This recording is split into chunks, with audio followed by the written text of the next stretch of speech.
Hi, this is John Lovett at Two Script Guys. Over the next weeks, I'm going to be putting together these vlogs of various science fiction authors that were well known in their time, but are lesser known today. Now, some of you might say, but I've heard of this fellow. Yes, you probably have. Have you read his work or her work? So I'm going to be talking about a lot of these various authors. I want to talk about these various authors.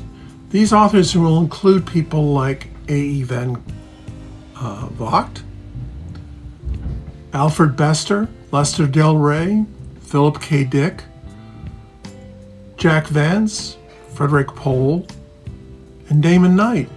There may be others as I walk along, but I want to reintroduce them to the public and get you to go read their books.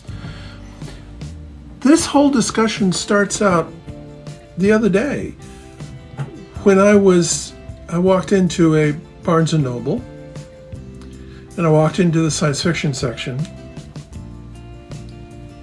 which was not filled with science fiction books. It was all selections by Stephen King, which I would assume to be horror, not science fiction. But that's all they had. So I'm trying to, again, reintroduce these writers. Men like Robert Heinlein, which you should, as a reader, science fiction reader, should know and enjoy. Now, Robert Heinlein's books were very controversial, but at the same time, they're readable. And you've probably heard of Philip K. Dick, The Man in the High Castle. That was a television series, noticeably altered from the book, but both the television series and the book are entertaining. So let's start off with Alfred Elton van Vogt. He was born on the 26th of April 1912 and died on the 26th of January 2000. He was born in Canada, but spent most of his life in the United States. I guess immigration from Canada and citizenship was a lot easier back in the 40s. His fragmented, bizarre narrative style influenced later science fiction writers like Philip K. Dick. He was one of the best and most popular and influential practitioners of science fiction in the mid-20th century. This was in the genre's so-called golden age. I'm not sure that the 1930s and 1940s were a golden age, but that's often, I have a book with that title, with a lot of stories from the 30s and the 40s.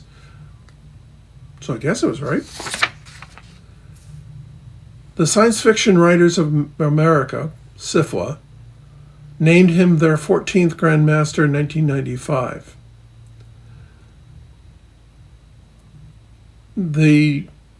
His title of Grand Master was promulgated due to a campaign by Harlan Ellison. If you have never read Harlan Ellison, you really should find his books and read them. In 1931, Van Vogt took a correspondence course in writing from the Palmer Institute of Authorship. Okay. He sold his first story in the fall of 1932, which is a pretty rapid achievement. His early published works were stories in the true confession style that was very popular at the time. Even writers such as Robert Heinlein also wrote in true confessional magazines.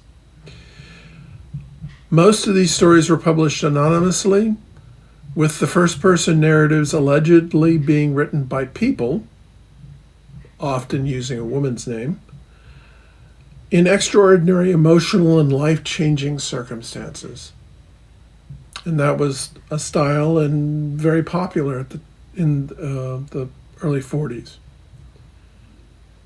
So from 1941 through 1948, Van Vogt wrote many of his more famous short stories and novels. The novels The Book of Ptah and The Weapon Makers both appeared in magazines in serial form during this period. They were later published in book form after World War II.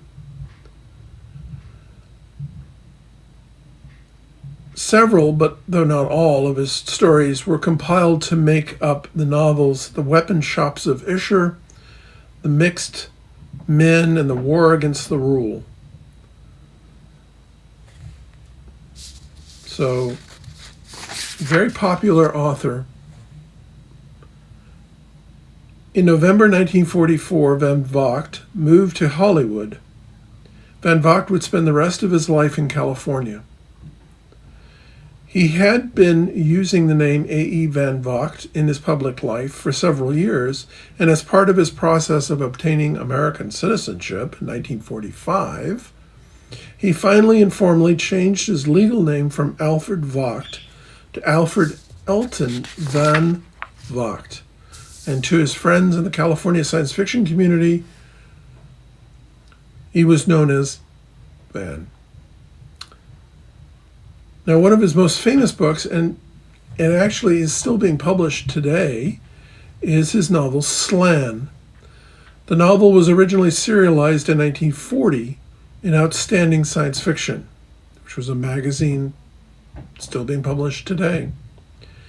It was subsequently published in hardcover in 1946 by Arkham House in an edition that sold 4,051 books. Slans were evolved humans named after their alleged creator, Samuel Lon. They have psychic abilities to read minds and are super intelligent. They possess near limitless stamina, nerves of steel, and superior strength and speed. When slans are ill or seriously injured, they retreat into a healing trance. The novel was very well received in the 1940s, and like I said, it's still being published today. So that's a short take on A.E. Van Vogt. And if you really want to read about the golden age of science fiction, I suggest you look at Slan, S-L-A-N, and look up A.E. Van Vogt. And for that matter, look up the book, The Golden Age of Science Fiction, and check it out, because it has a lot of these authors that I've listed in various forms. So that's a very short essay on A.E. Van Vogt. So, hope you enjoyed it, and we'll be back for more. Thank you. Have a great day.